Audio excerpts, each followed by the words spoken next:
This is a Life School Podcast, episode number 191, and today we're going to talk about Friendsgiving.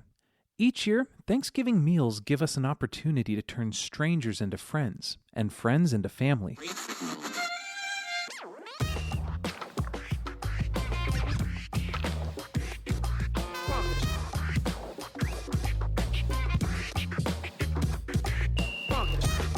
Welcome to the Life School Podcast, where each week you'll learn how to live with greater intentionality and an integrated faith that naturally fits into every area of life. This is the stuff that your parents, teachers, and pastors forgot to tell you. I'm Heath Hollinsby, here with your host, Caesar Kalinowski. Heath, how you doing, brother? Are you ready for this Thanksgiving week? Are you ready for this? You're preparing the food? It's all like stacked up out in the freezer. What? Kathleen is preparing the food. I'm doing the turkey on the Traeger. Oh, are you really? It's like a 9-hour day. No, Starts the day before. The Traeger, just clarify for those listeners who don't know the wonder of the Traeger. Yeah, it's a wood pellet grill. So it's you choose the wood type that you like, and it's actual like alder wood or cherry wood. Kind of like a smoker kind of thing? Yeah, so I brine mine overnight in like a whiskey, and they use Coca-Cola and all kinds of weird cloves and stuff like that. Wow. So you brine it overnight, throw it on the Traeger, and you spend the rest of the day like just kind of marinating. It turns out awesome. Wow, that is quite a commitment. I think people have moved on to those Traegers, those smokers, from what used to be the big jam was like deep fried turkey. I never had one. But enough people blew themselves up and like greased out their driveway and had grease fires and burned themselves and burned because it's a mess. People would fill it's a giant pot with like a crazy flame burner, and then they would fill it up with oil. And then they'd forget but a turkey is like 12 pounds of displacement. They drop it in, bloop, like there's 4 gallons of boiling oil all over. I mean, spent in the hospital. It was just horrible. Yeah. What was the other one that was like a turd chicken, or it's like a duck inside a chicken inside a turkey, something like that? Yeah, I don't remember that. Turducken, or I don't know. Turducken. And not to be confused with the tofurkey or something like that, made of tofu, and it's like the shape of a turkey. We did that one year with some friends. I don't know. I feel like vegans don't get to celebrate this holiday. No, come on. Do you guys have any must-haves at the table? Like, there's 2 things I'm a freak about. I have to have the cranberry sauce with the whole cranberries, not the jelly. So you don't want the jelly stuff. That's the jam for us. We got to go jelly. No lumps in there. Oh, really? No, I'm all lumps. And then we do these like they're like Jello things that are like Jello shots. I wish. Hey kids, pass around the Jello. Hey, one per customer. Better buddy. be thankful, London. No, it's like these little Jello things that my grandma made. And it's always every year. Now it's 3 generations. Jello things. It's like. You do red Jello and then freeze like a it, and then parfait thing. Yeah, and they're like little Lego bricks of Jello. And they're just with a little Hot Wheel car in each one. Just choking bloop right in there. For us, what is a must-have? There's all kinds of food items, but there's a plethora of Polish foods. But aesthetically, there's a must-have that I've inherited, and it's what we call the pink plate. Whoa. So my grandmother always had these, and we used them at every meal because my grandma, we're Polish, just overeat. It's all about the meat. Sure. And the Polish plate is actually a platter. They're not plates; they're platters, and they're made out of like melamine or melamite or whatever. It's just like bulletproof precursor to plastic and some sort of like the shingles on a space shuttle or whatever. And it's just a horrible, gross-looking pink color. But they hold so much food, and they're indestructible. Huh. So growing up, we always had the pink plates, and it was like it meant party time. So when my grandparents both passed, no one cared about those but me, and I got all the pink plates. And so now we have those platters. So you can actually fit like a portion and a half, or if you're strategic about it, 2 portions of food on it. So you don't have to go through the buffet once, right? The line, So the pink plates are a must. Maybe I'll post a picture. Yeah, you should. That'd be a fun on little... the Facebook. I'll on the Life School Podcast, Facebook page. Remind me, I'm going to post a picture of... I'll post a picture of my plate from this year full. It's like a trash can. Because we do a lot of photo bombing of pictures. I love it, man. So, anyway. Did you, I know a lot of our listeners probably right now are either, they're traveling to their destination. And when you were a kid, or even you're growing up, did you have good memories of Thanksgiving? Was it fun? Was it not so much? Like, what made it stand out? I would say the best. We always did it at my grandmother's. Okay. We did every birthday for my family, so me and my folks and my sibs and my dad and his his sister and her husband in Sibs. Okay. Every family thing was always those two families together. So we were like one giant family. So Thanksgiving was a part of that. Now, as we got older, that moved to my mom would have it, or we would kind of rotate it around. Sure. And those could be fun or not as fun, depending on who hosted and their hospitality skills and all that, you know. Yeah. But generally, yeah, I have really positive memories of that. And because Tina, who's going to be on the show here in a few minutes with us, is so good at all that stuff, Sure. both the cooking, but also just making people feel great about it. Yeah. I have really pretty positive Thanksgiving experiences. That's great, man. And we always have a bunch of people, Yeah. not family, but family, you know, like friends that Sure. are family. We've always had that. And now, they're, again, not grown up. Growing up, it was closed, man. It was Sure. a closed circuit, you know. This is our family day. Like, I can't remember, seriously, a guest at Thanksgiving ever growing up. Wow. I'm not saying it never happened. I Yeah. have no recollection of it ever happening. So it couldn't have been a super common thing. Yeah. But once we sort of started having our own, you know, Team K, Open up the doors. Yeah. man, it's always, yeah. And same here this week. That's So, cool, man. You know, it's a good time of year. I wish it happened more often to kind of remind us of our thankfulness, but this is a really great season to be reminded of how good God is as our provider, you know. And sometimes, I'm just finishing up a 30-day gratefulness challenge. oh, cool. Like, I've been journaling like I've never journaled before, and every day trying to write down at least 3 things that I'm grateful for. Yeah. But this is sort of the pinnacle, the big day coming Yeah, up you know, here. sometimes it's like we throw it in as like a little reference and a prayer at the beginning of the meal, but actually developing a heart of gratitude, this is a great season that reminds us it does take a lot of time. It takes intentionality, and how when we're not intentional, like even you're saying with your journaling, you're amazed that when you do put a little bit of intentionality to it, it's like, holy cow, this is life-changing. It really changed. I have to say, I mean, duh, but it's changed the tone of my day. When you start out with like intentional gratitude and just counting your blessings, guess what? The day looks pretty good. You know what I mean? Yeah. And really, I would say probably everybody listening to the show right now, most of our really horrible things are pretty first world problems. Sure. Now, we have sickness and there's issues in our family. They're heavy and all that. Yeah. I get that. But we all benefit. I think can benefit greatly from spending more time with gratefulness and gratitude. Hey, little note about that. You know, like the traditional, like you haven't seen your family all year, so now you're sitting at Thanksgiving table. So let's go around and say what we're thankful for. Yeah. And then we're not really, but we have to say it. So it's kind of, you know, here's a quick little tip. Okay, put that near the end of the meal or during dessert, not at the head, Okay. because people loosen up a little bit. They get a little food in their belly. They've had a little conversation, a few yucks, maybe a glass of wine or beer. You know what I mean? Yeah. Like things get a little bit, you know, more lubricated, you know, and Yeah. everything. And then I would say also lead by example, so everyone doesn't just give a generic answer. Okay. Like maybe even summarize all the generic answers. Like, hey, I know we're all really grateful this year for our family and for health and for, you know, good food and friends. So like, are everybody grateful for those things? Yeah. Yeah. You know, what else are you grateful for? One thing that happened throughout this last year that you're really grateful for. Let me tell you one for me. And then give them something real. You know what I mean? Yeah. Otherwise, everybody just goes like, well, I'm thankful for my spouse. Yeah, I know. So God. I'd say put it towards the end of the meal, summarize all that generic stuff, and try to move towards some actual gratefulness. Yeah. Right? I don't know. I do like that. You know, what's funny is Take that for what it's worth. so even last week we were talking about how to deal with difficult people in our lives, and some people might be really Was jonesing. that just perfect timing for this I know holiday some people are on season coming? just rejoicing that we did that last week. But this really is a fantastic holiday for us to really rethink the concept of family and what it means to actually invite others into the family. Like we've been adopted in the family of God, right? One episode that we did recently, 189, was about how to treat everybody like family. And why? Yeah, And exactly. why And this does that for us, right? That's right. And this is the time of year where I think it's perfect to rethink who's your family. Like, you know, Jesus said, like, who's your neighbor? Yeah. Right? Who is your family? Really, if you didn't catch episode 189, please go back and check that out. Great That's going to episode. soften your heart and widen your circle. But it is a perfect time of year to do that and refocus on who really is our family and think about how God has treated you. Like think pre-Christ, you know, think before you started to walk with Jesus and follow him. I know for some people it's like, well, I've been doing it since I was really, really little. How did God treat you though? How has God treated us our whole lives?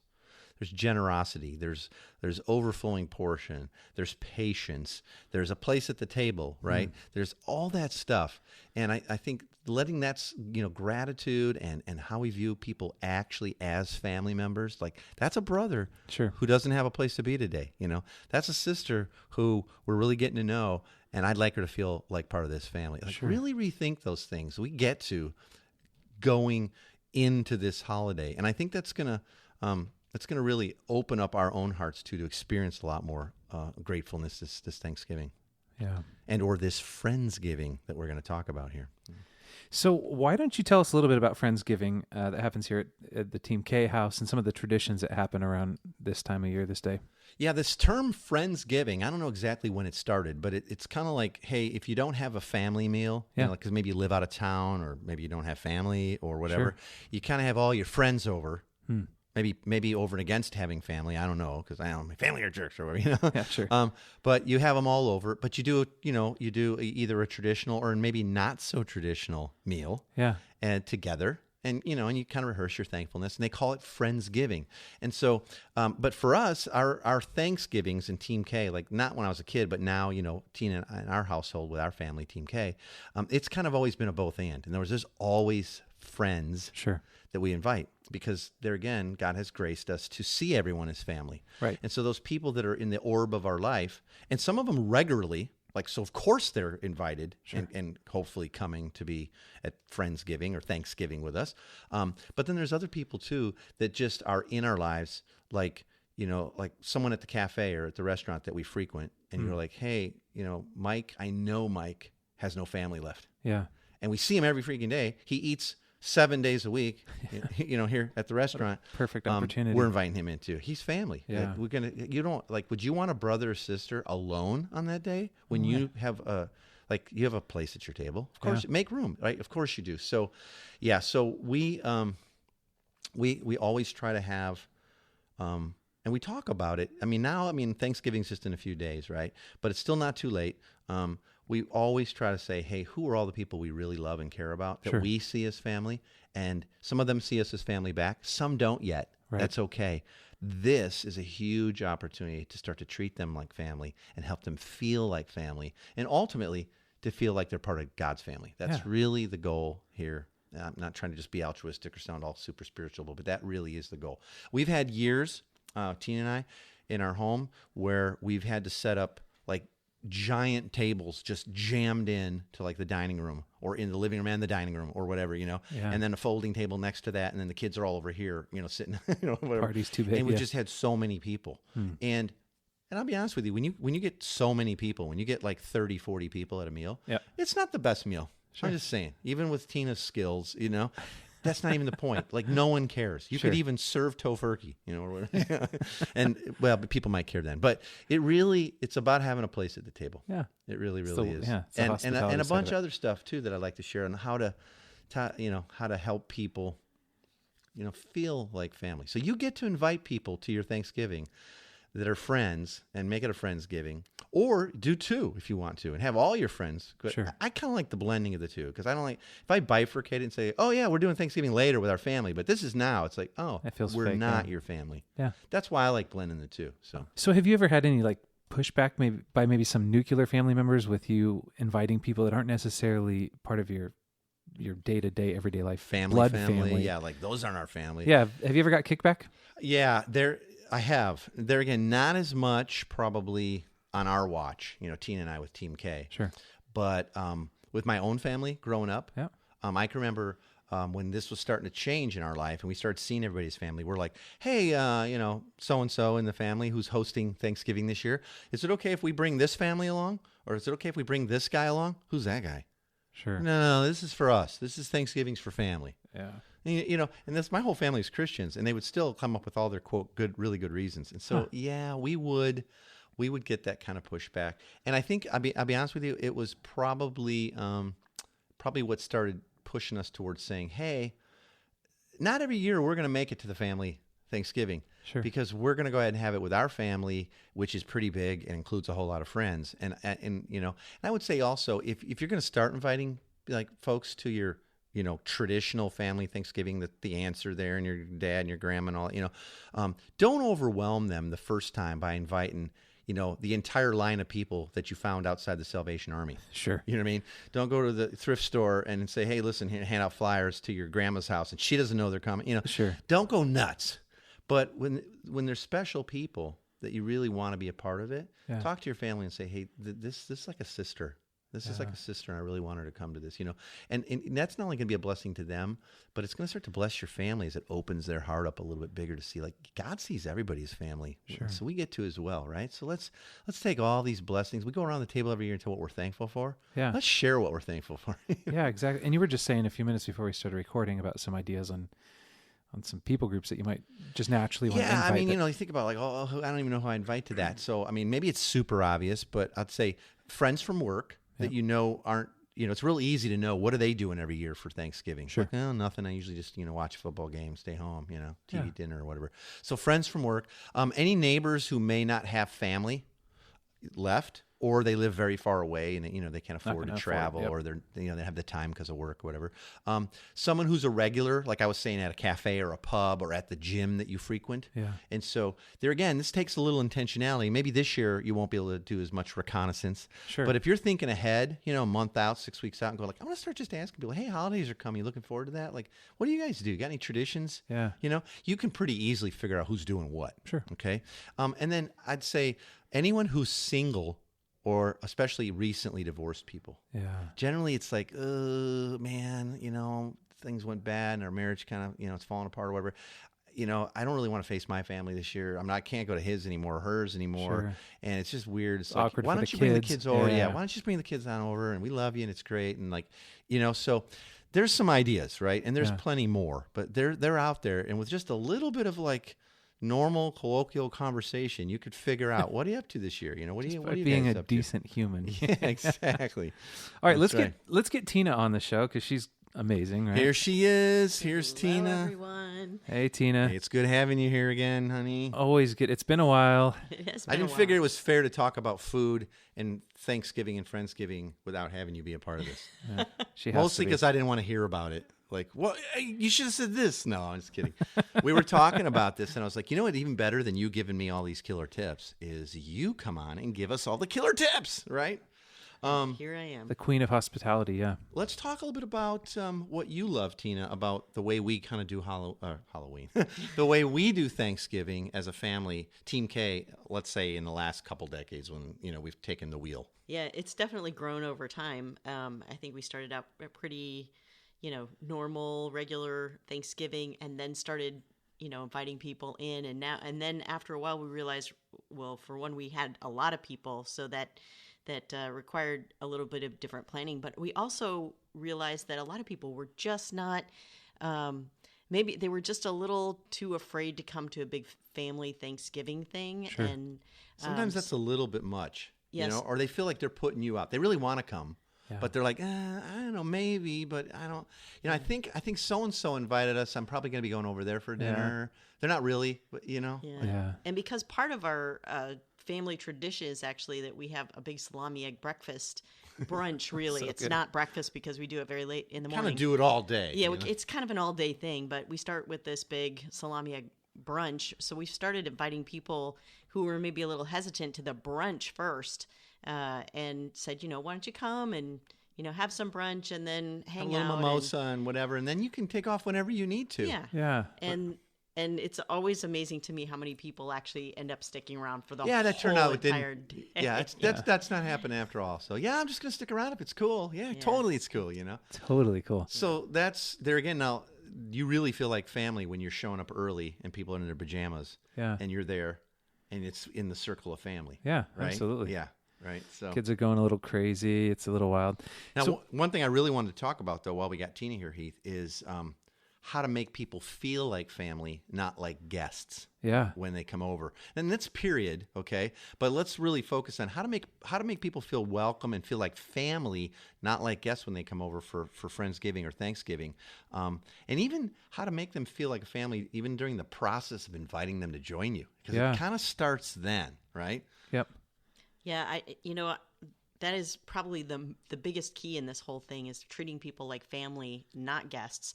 And sometimes it does start with me actually in my pajamas during brunch. I will say that probably more often than not, I'm actually still in my pajamas at brunch time. It's a day rest. So you definitely get right into this is very low key and you're part of the family.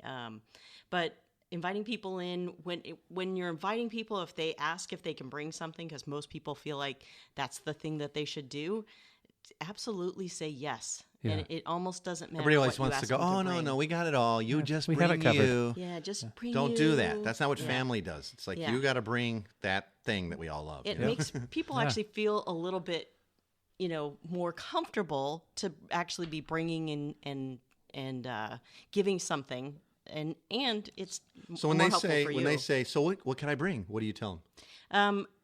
Well, my favorite thing for Thanksgiving, because it's such a tradition, is to ask people, what is it that your family usually Yeah. has on Thanksgiving, and could you bring that? What's your for some favorite people, thing that Yeah. maybe no one else would Bring have? some what makes background, yeah. Thanksgiving for you? And so, and if they can bring that, that's great. If they can't, then I say, okay, why don't you just bring something to drink, bring a beverage, or bring a snack that we'll have before. Why don't you bring the your meal. favorite wine then? Yeah. If they can't cook it, like, well, I have the special pot. I don't have it. My mom has it. Or, what I mean? Yeah. Then, well, bring a special wine or something that you really enjoy. And and we'd all like to try that too.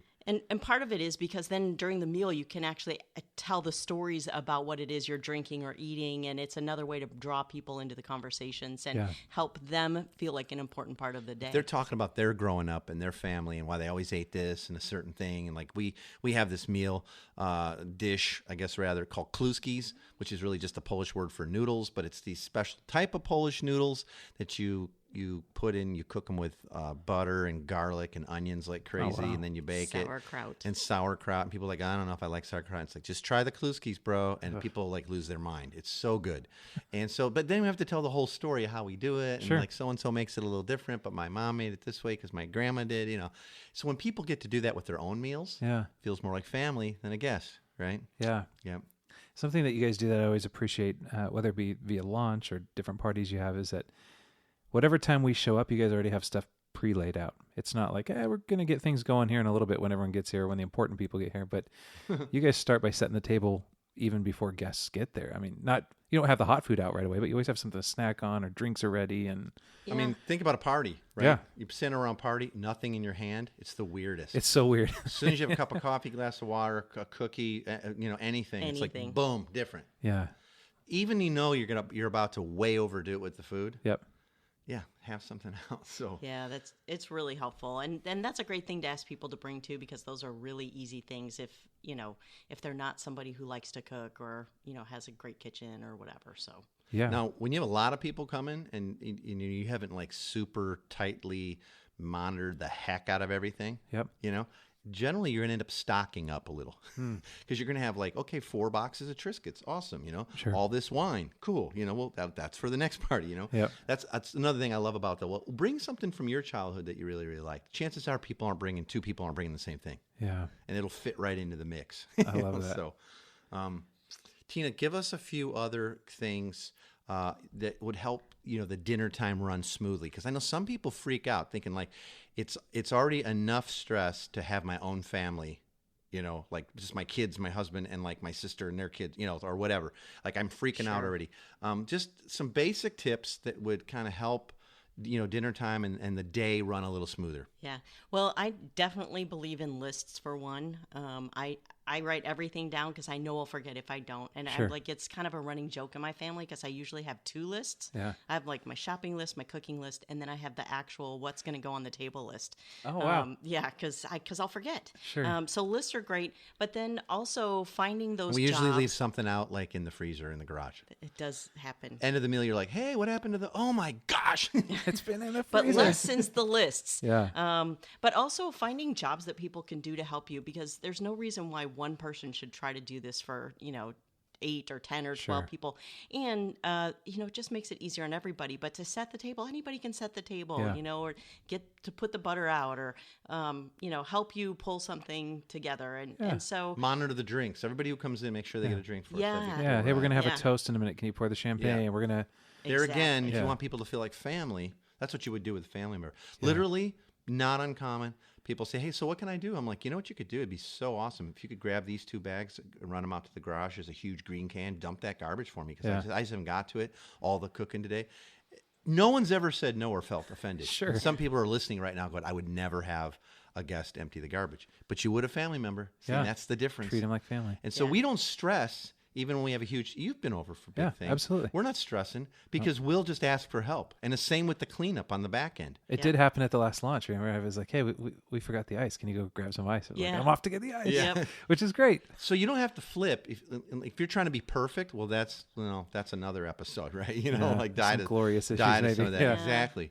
And I think trying not to have an idea, too much of an idea of what you think the perfect day is going to go like, because it's probably not going to happen. Yeah. So, I would say have some bigger goals of like, everybody's full and enjoying themselves, as opposed to, my turkey looks perfect and, the gravy had no lumps and, stuff's going to happen. No one's so. that worried about any of that. Yeah. Or dinner being late. I always shoot for a time. We rarely. And eat here's at that one more time. power user tip. Have containers to send leftovers home with people. Like have Ziploc bags and those cheapy containers that aren't really that great, but they'll take stuff home, you know. And you don't have to worry about it coming back, because that's what family does. Yep. I never one time ever have left a family Thanksgiving without leftovers. Yeah. Just haven't done it. Well, my mom would make a whole second set of like turkey and stuffing and all this stuff. I'm like, Ma, we're never going to need that much. She goes, well, I want to send stuff home with everybody. I love that. Yeah, what's turkey without what's Thanksgiving without leftovers? So everybody got a little white meat. Everybody got a little of this. Everybody got a little sausage. It's like, so, yeah. Well, and the other thing I want to talk about, too, is for people who feel like, oh, I can't cook. I don't really know how to do this. For a lot of people, there are so many stores that you can buy Thanksgiving in a box pretty much. They will almost do the whole thing for you. You don't have to know how to do about everything. What it costs to buy it raw these days. Quite they honestly. just want to sell you the food. Yeah, exactly. You can go to, for where we live and a lot of the country, there's Safeway stores, or there's Kroger's or Publix. They all do it. You can get the full, and you can order in advance if you're hip to it, right? Yeah. But you don't even have to. The full turkey dinner, everything ready to go, rock and roll, and it wouldn't even be that much more. No, you just put most of this, you heat it up in the microwave or the oven or and whatever. you put it in nice like bowls and stuff. And nobody knows. Nobody knows it came from Safeway. Yeah. So one question we get a lot from listeners, and even in conversation like at launch, we've had people come up that it's interesting, and I hadn't thought about it too much, but it's like, how do we give thanks or say a prayer with mixed company when we're inviting a bunch of people in different belief systems? Some people might be people of faith, some people not yet, some people Christians, some not. How do we use the table to point to the generosity of God without not completely freaking everybody out? Yeah, it's a good question. It comes up here, just in missional community life, from having a barbecue or whatever, like you said, I think if there's ever a time when you get to say thanks, or or say grace, or whatever, it would be Thanksgiving, and no one is going to be weirded. So if that's your tradition, like this is the time you get to. But remember, if people aren't used to your tradition, just like any other tradition, you'd want to hip them to the tip or make it sort of easy to onboard. Sure. If there's a lot of little kids and all, you don't want to pass around a big prayer book that people have to try to pronounce Hebrew and all, it's all right. And so, if you hold hands, great, hold hands. If you don't, you don't. But I suggest making the prayer very, very simple and really everyday language. That's good. And I know people that will pray preach. Yep. They pray and then they start preaching, and you can tell like, oh, they're taking my aunt down again. Like they're going after her, like let's eat, Yeah. So don't pray preach, and keep it really simple and keep it really normal language. So, I'll do stuff like, hey, you guys want to hold hands? Like, is it too weird? Should we hold hands? Sometimes we like to do that. We actually do it every meal, but like that, I don't have to do it, and everybody kind of likes it, or if they don't, or if anybody seems shy about it, you don't like force their hand and then whatever, and then I'll just like, I usually look around. Bible says watch and pray. So I keep my eyes open. I just look people in the eyes and I go, thank you, God, so much for this day. And thank you that we have a home to do this in and that we have good friends and family. Thank you for your generosity. Well, look at all the stuff we get to eat today. So it's real normal, right? And thank you, God, for sending your son to love us and save us and redeem us so we can enjoy stuff like this. Yeah. Amen. So it's gospel. It's simple. You're looking around at people, and they're like, dig in, It's just, it's not this heavy, solemn, like 4-minute, hands are sweating, holding the next guys, and you're like, oh, my God. It's like the Meet the Parents with Ben Stiller when they're, that's the scene I always go back to. It's like, it doesn't have to be weird. And I think the other thing is, like, invite kids Doesn't he into start that. quoting a song? Yeah. No, yeah, day by day. Yeah. Oh, benevolent Lord of hosts. It's so But the other thing is to have kids involved too, because they really do help bring things together. Like, hey, what do you, this is not just a conversation for the adults. Like, what are you grateful for? What are you thankful for? And mining that as well. All right, lots of good stuff here. Let's get to the big 3. You get that for free. Those are the big 3 takeaways we want you to walk away with right now from this episode. To get that, just go to 123lifeschool.com/episode 191. Caesar, what are the big 3 for this week? All right, and most of these are going to come from our talk with Tina, okay? But I'm going to go real quick. So first of the big 3, don't worry about trying to pull off the perfect quote-unquote dinner, all right? Yep. A place at the table and flexibility are the key things to remember here, okay? Like something burns, you don't have it today. You forget the buns, whatever, we don't have buns. Yep. When you open up a space at your table for someone, it's like they're being invited to God's table. Yeah. Because, in fact, they are. It's happening, yeah. They really are. Everything we own is Dad's. He gave it to us. We're all born naked, and we had nothing. We're going to leave that way. Everything we have comes from God. Let's just share it like, He intends, okay? Love it. Second, treat everyone like family, not guests. Okay.